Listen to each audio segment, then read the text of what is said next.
The room was filled with light, but everything about me was shadow. It was my sister's 18th birthday. The family was gathered. My father insisted on personally delivering her gift, with all the pomp of an old movie. All eyes were on him as he pulled the red velvet box from his pocket, and when she opened it, I gasped. It was a diamond ring, thin, elegant, delicate, but absurdly expensive. The kind of gift someone treasures for generations. My sister's eyes filled with tears. She looked at him as if she'd just received a crown, and he smiled. A smile that seemed made just for her. Everyone applauded, except me, because deep down, I already knew. The difference had always been there. A moment later, he turned to me. "And you have a gift too, son," he said, his voice hollow. He pulled a coin from his pocket, an old, dirty coin, 25 cents. "It's lucky," he said, as if it were a joke, but no one laughed, not even me. The coin fell into my hand and weighed like lead. It was like a slap disguised as affection, and everyone saw it. My mother pretended not to notice. My uncles laughed, a little uncomfortable. My sister didn't even look at me. I pretended to smile, but inside, something crumbled. This wasn't just about the present. It was about everything. About all the years I'd been the invisible son. About every time he'd left me out while praising her every step. That coin was just confirmation of what I already knew. I got up from the table, saying I needed air. I left without looking back. I sat on the bench in the backyard, clutching that coin so tightly it almost dug into my skin. And there, in that silence between the celebration and the wound, I understood. Something was very wrong in that house. And not just today. Share this story to reach further, subscribe to the channel, share this video on WhatsApp, and leave a comment telling me where you're listening from. I'll be very happy to read each comment. I remembered when I was 7 and drew my first picture at school. It was a colorful rocket ship with my father's name written on the side. I ran home, proud, wanting to show it to him, but he didn't even look up from the newspaper. "Very good now, go wash your hands," he said, as if swatting away a mosquito. I went to my room and cried silently, vowing I'd try again the next day. My sister, on the other hand, could draw a crooked line, and he'd frame it.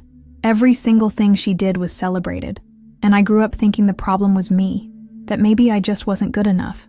I was the best student. I made the basketball team, I got a scholarship to college, and still, it was never enough.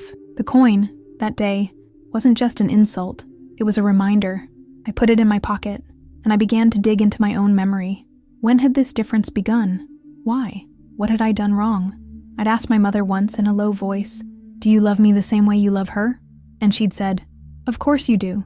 But the answer came with a look of averted eyes. And now, I wondered if their love had always been measured. I decided to take a closer look. Over the next few days, I noticed the details. He called her every day. He sent me short, dry messages. With her, laughter. With me, silence. Even when we fought, she was understood, I was reprimanded. I didn't want to feel jealous of my sister. It wasn't her fault, but something there was too unequal. It hurt too much. It was at that point that I realized I needed to understand. Not just what was happening now, but what was behind it all. Because no one wakes up and decides to humiliate their own child with a coin without a deeper reason. And perhaps discovering that reason was the only way to free myself. I started asking questions. First, carefully. Then, urgently. I asked my mother why my sister's gift was so different from mine. She deflected. "You know how your father is." But no, I didn't know. At least not the way she seemed to know. I asked if he had a problem with me. She smiled weakly, and that smile hurt more than a slap. I went to my sister. I asked if she knew why he treated me that way. She shrugged. "You're exaggerating. It was just a joke." A joke? Was that how she saw it? Was that coin a joke? I began to realize that maybe she was comfortable with this dynamic too. After all, she'd always been the favorite, always been at the center. And now, maybe she no longer knew what was fair. I asked my uncle, my father's brother, for help. He was silent for a few seconds and then blurted out, "Your father, he never got over certain things." I asked, "What things?" And he said, "That's not mine to tell."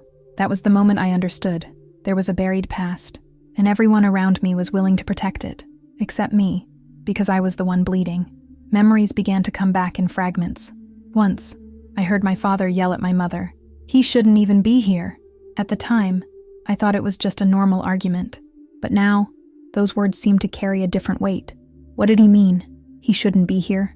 Everything was starting to blur together, and what had been just sadness began to turn into suspicion. I picked up the coin again. I held it up to the light. It was an ordinary coin, but very old. 1999, the year I was born. A simple detail, but one that stuck in my mind. Was it a coincidence, or was it a message? I began searching for any clue. In the attic, in old documents, in old family photos, like someone who feels something is broken and needs to see it for themselves. The problem is that those who seek, find, and when you force the truth out, it usually comes with blood. The attic had always been a forgotten place in the house. Dust, old boxes, the smell of damp wood.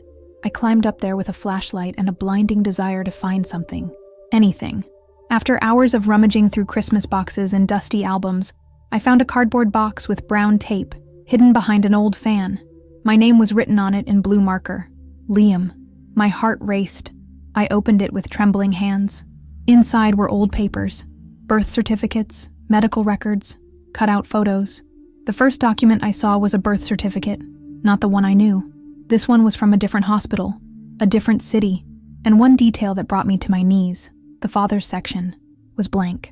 And in place of a signature, just a crossed-out line. What did that mean? I continued to stare. There was a letter, no envelope, handwritten. The handwriting was my mother's. Liam, one day you'll find out.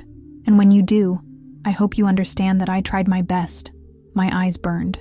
She continued, your father isn't your biological father.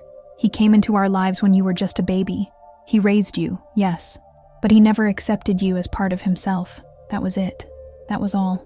I felt like the world had collapsed. My heart was pounding as if it wanted to escape my chest. That coin wasn't a joke. It was a silent message from someone who never wanted me, and no one told me. Everyone knew, and they pretended. They hugged me, called me son, nephew, brother, and they lied. For years, I grew up in a lie built on false affection. I came down from the attic carrying that box as if it were a body. My mother saw me, our eyes met, and in that moment, she knew I knew. No words were spoken. None were needed. I left the house with the box in my arm and a hole in my chest. For the first time, I wasn't just invisible. I was a stranger in my own story. And now that the truth was out, she couldn't go back. Neither could I. After the discovery, I disappeared. I spent weeks away from home, sleeping on a friend's couch, trying to figure out who I was. My mother's messages arrived every day, full of empty excuses. You're still my son. Your father loves you, in his own way. But how can loving someone mean hiding the truth for a lifetime? My sister texted me only once. It said, I'm sorry for everything. I didn't know it was so serious. That hurt. Because yes, she always knew there was a difference between us. She always noticed the favoritism, the silences, the comparisons, but she never questioned it. Maybe because it was convenient. Maybe because I never imagined how much it destroyed me inside. My father sent nothing, not a word, and in a way, that confirmed everything. He never wanted me. He tolerated me. And deep down, that coin was the symbolic closing of a cycle of rejection that began before I could even walk. He preferred to give diamonds to those who were blood, and pocket change to those who were only paper. I found myself staring in the mirror strangely, as if seeing a face I no longer recognized. Who was I, after all? The rejected son? The second brother? The mistake they tried to hide behind smiles at family dinners? I began to wonder if I had any value beyond the shame they hid from me. But over time, the pain turned to clarity. I could no longer wait for that family to give me a place. I was going to build my own, out of there, away from those who only knew how to lie, minimize, and disguise rejection with symbolic gifts. I wasn't the coin. I was the ignored diamond. And now, I was going to shine alone. That's when I decided to cut the cord once and for all, and start over from scratch. The months passed. I threw myself into my studies, my work, and everything that would help me take my mind off things. But all it took was a special date, a little reminder on my phone, a scent in the air, and there it was. The pain.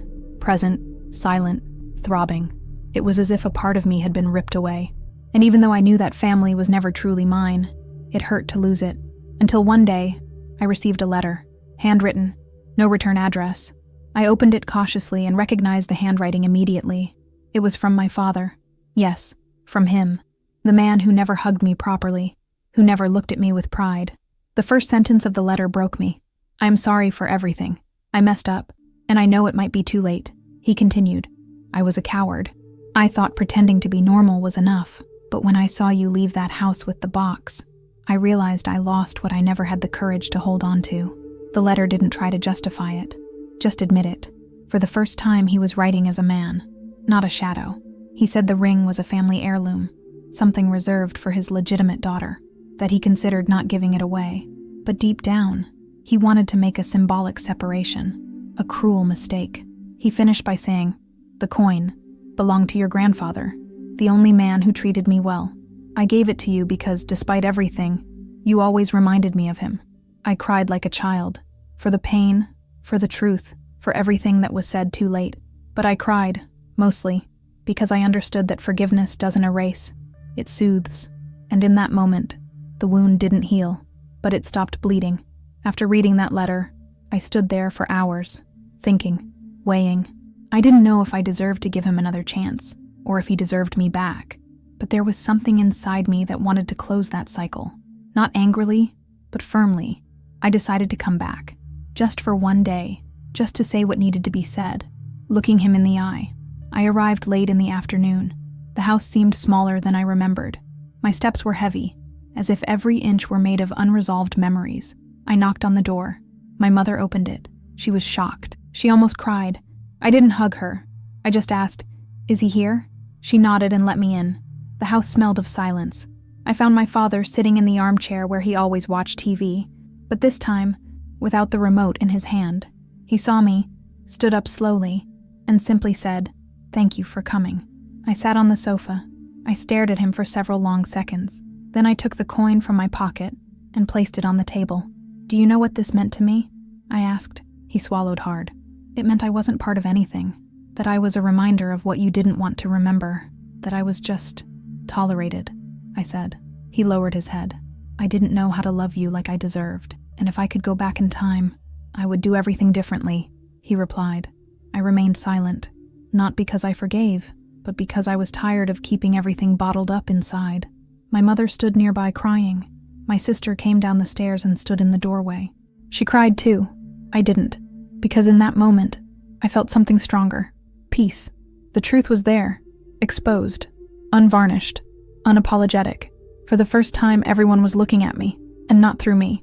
I stood up, took a deep breath, and said, "I didn't come to get back together. I came to end things." And I left. I didn't slam the door. I didn't look back. But I took something with me, the weight I'd left behind. Even after everything, I didn't throw the coin away. I could have done so 1,000 times, but I didn't. I kept it, not out of attachment to the past, but as a reminder of who I am today. It's no longer a symbol of rejection. Now it's proof of survival, of strength, of rebirth. I carry it with me like an amulet. When I'm lost, insecure, or afraid of not being good enough, I take this coin and close my hand. I remember the boy who grew up trying to be seen, the teenager who begged for crumbs of affection, and the man who decided not to repeat that cycle, who decided to be better. It reminds me that I am not defined by the mistakes of others, that I am whole, even when I was made to feel half, that the value they didn't give me, I built alone. With pain, yes, but with dignity. The coin became a symbol of what no one could take from me, my truth. I didn't go back to living in that house. I didn't go back to being the perfect son. But finally, I was myself again, whole, without pretending, without expecting anything anymore. My sister and I started talking again, slowly, carefully. She also had to rethink a lot of things, and today we're rebuilding ourselves, our way. I don't know if I'll ever completely forgive my father, but I know he carries his own pain too. I don't use that as an excuse, but as a reminder, everyone has a story behind their mistakes, and I chose to break the cycle, not repeat it. Today, the coin isn't worth 25 cents. It's worth my entire story.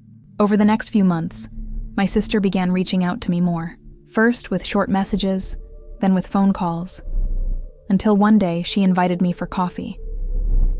We sat across from each other, like two strangers who were once siblings. She was nervous, and so was I, but it had to happen. Because there were words that had never been said, and that had been trapped for a long time. She began by saying, "You've always been the strongest, you know?" I laughed bitterly. "If that's strength, I'd rather be weak." But she insisted. "I saw it all, Liam. I saw how much you gave, and I saw when you stopped trying." She swallowed hard and confessed that for a long time she'd been afraid of losing her favoritism, that she didn't want to lose her place as the perfect daughter. That hurt, but it was true, and I respected it. "Father put me on a pedestal, and I loved it, but it was a pedestal built on your silence," she said. Those words kept hammering in my head.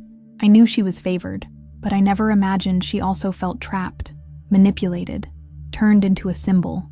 I understood that, in some twisted way, she too was a victim of the same structure. She said she heard the whispers, the muffled arguments, my mother's looks, that she knew there was something wrong with the way they treated me, but she preferred to pretend she didn't see it, that it wasn't her problem, until the day of the coin.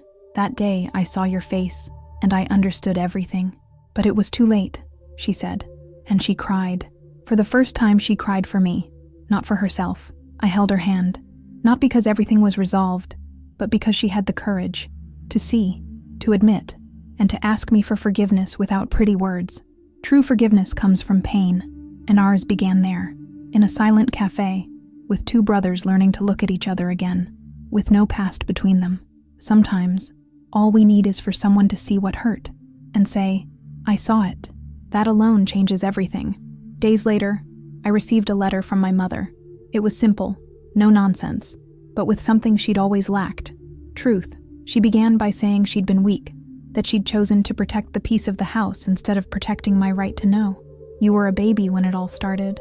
I thought I could balance it, that I could give you enough love to make it up to you," she said. She explained that my father, upon meeting her, knew of my existence, that he promised to accept me, but he never did, and she watched it grow in silence. I turned a blind eye. I tried not to see the cold looks, the dry words, but every time you smiled at him and got nothing back, I died a little inside, she wrote. This confession broke me more than any scream. She also revealed that she often thought about leaving, taking only me with her, but she was afraid of judgment, of loneliness, of emotional failure, and so she chose to stay. And in that choice, she left me alone. "You paid for a decision that was mine, and I'm sorry for that," was the last sentence of the letter. I read and reread it so many times I knew it by heart. I cried, of course, because I'd always wanted to hear that, even if it was late, even if it wouldn't fix anything. Sometimes what hurts the most isn't the absence of love, it's cowardly love, the kind that exists but hides, that doesn't defend you, that pretends not to see. And for years, that was what hurt me more than the coin, more than my father's silence.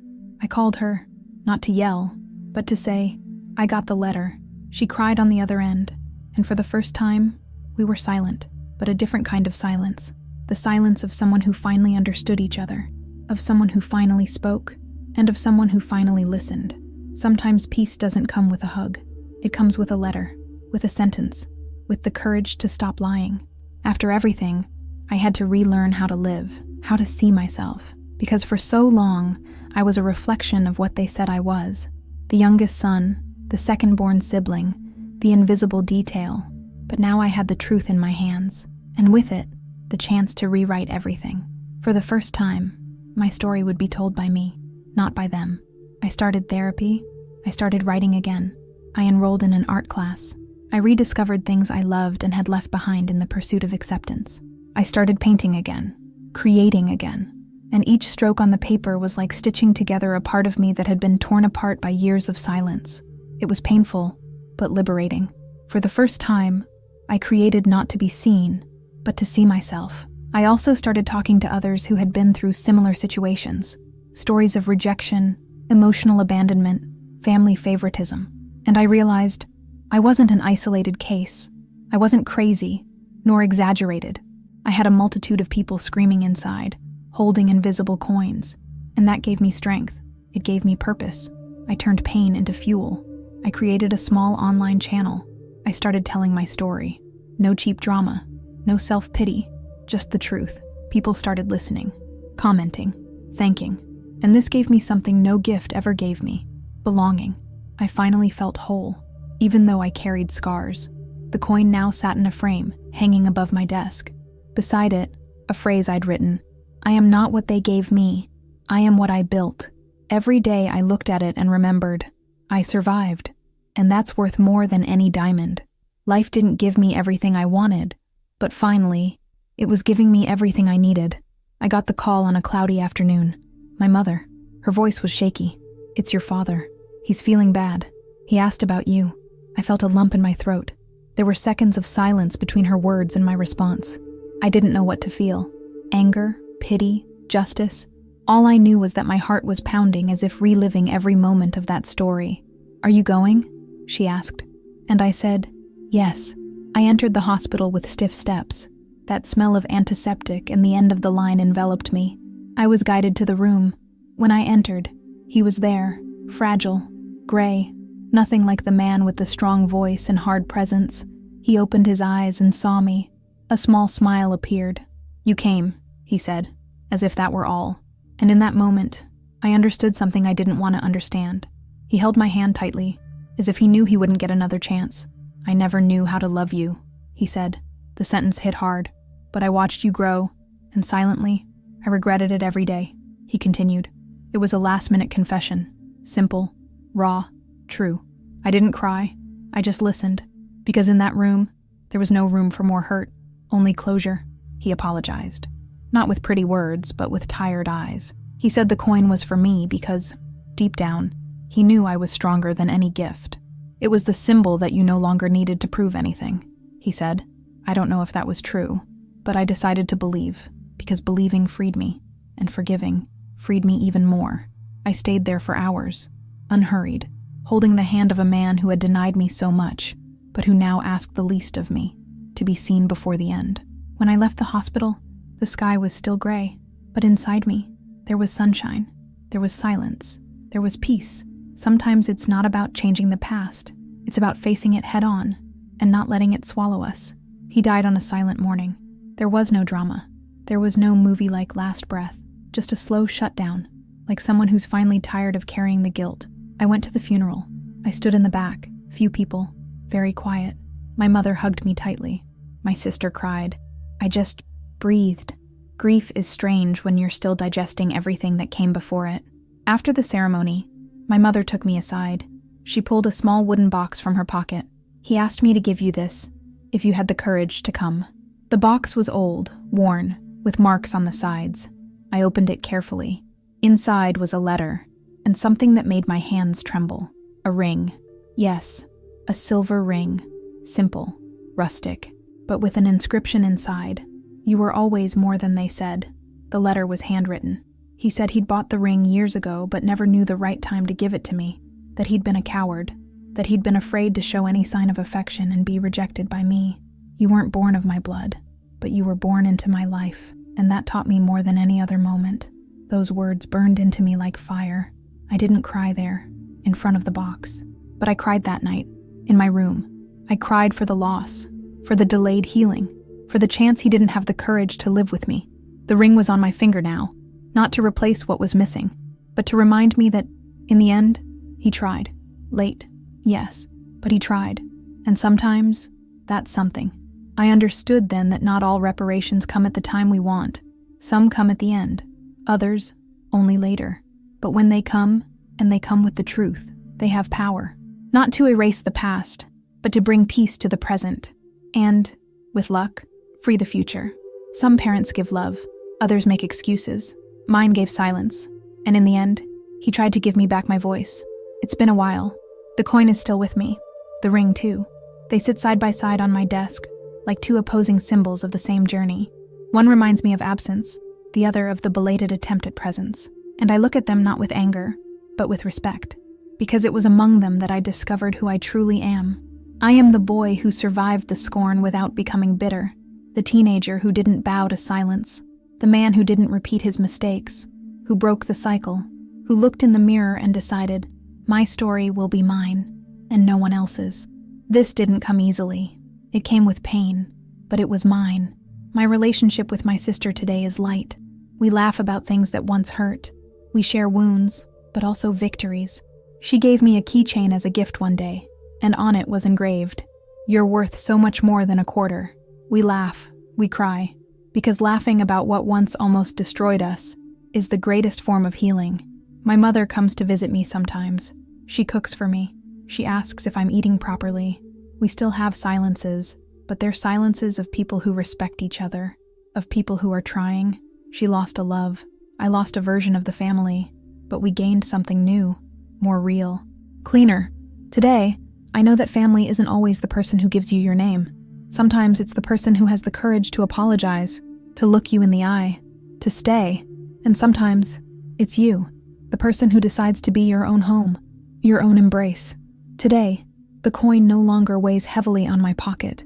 It weighs heavily on my heart, as a reminder of where I never want to return. I know what it's like to be at a crowded table and still feel invisible. I know what it's like to strive to be noticed, to be chosen, to be loved in the same way. And I know how it hurts to receive less, not in material value, but in the silence, in the lack of recognition, in the love that never arrives. It's not about a ring. It's not about a coin. It's about what it represents. For years, I believed the problem was me, that I needed to be smarter, stronger, better behaved. But the truth is, true love doesn't come with conditions. And if you're listening to this now, if any part of my story touched you, then understand, you're not alone. There are more people like us than the world realizes.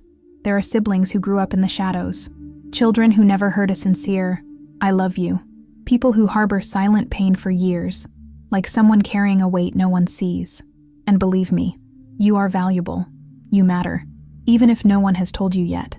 And if no one has seen you, I see you, and I understand you. This story isn't just mine. It belongs to everyone who has ever looked at their own parent and asked, "Why am I not enough?" It belongs to those who have survived neglect. It belongs to those who have built affection with their own hands. It belongs to those who have turned rejection into fuel. You are so much more than the way you were treated. And if they gave you a coin, turn it into a medal, because only you know how hard it was to not give up. And here you are, standing, listening to this. And that, in itself, is already a victory. Today I no longer expect life to reward me. I am my own reward. I built a new beginning with the broken pieces of an old story. And, yes, some wounds still hurt sometimes. But now, they hurt meaningfully, with truth. I no longer hide my pain. I have transformed it. The coin became a keepsake. The ring became a symbol. And I became someone who chose to stop asking for love where there was only absence. I learned to give myself what was missing, to care for myself like no one else did, to be the man I needed when I was just a boy, looking to my father and begging for attention. If you ask me if I've forgiven, I'd say, not completely, but I understand. And that's the first step, because forgiveness isn't forgetting, it's liberation. And I've freed myself from this pain, from this story, and most importantly, from the need to prove something to those who didn't know how to value me. I am not what they gave me. I am what I made of what I lacked, and that is worth more than any diamond. This is not just a story about a ring or a coin. It's a story about difference, about hidden pain, about silences that shape who we become. It's about what happens when love is unequal and affection is selective. But above all, it's about the strength of those who decide to stand up, even without applause, of those who choose to love themselves when others only knew how to reject. I'm not telling you this to point fingers. I'm telling you this because someone out there might be feeling exactly what I felt. And if this story can make just one person feel less alone, then it was worth it. Because no one deserves to grow up thinking they are lesser, that they have no value, and no one has to accept pain as a natural part of family. You deserve love that doesn't need to be earned. You deserve to be seen, to be heard, to be treated with dignity. And if you don't have that where you are, know that it's possible to rebuild everything from scratch. I am proof of that. And you can be too. If this story touched you, don't keep it to yourself. Share this video now with someone who grew up feeling forgotten. Send it to the family group, on WhatsApp, on social media. Let this story get where it needs to. There are a lot of people out there carrying a coin on their chest, pretending that everything is fine. And maybe this story is what she needs to start healing too. Comment below where you're watching from. Tell me if any of this touched you, if it made sense, if it reminded you of something. I read every comment, one by one, and each story helps me keep telling mine. Subscribe to the channel, activate the bell, Because here, we don't just tell stories, we transform pain into voice. And voice, when heard, becomes strength. Thank you for being here, for listening until the end. You are not alone. You never were. And if no one ever valued you, it's your turn to value yourself.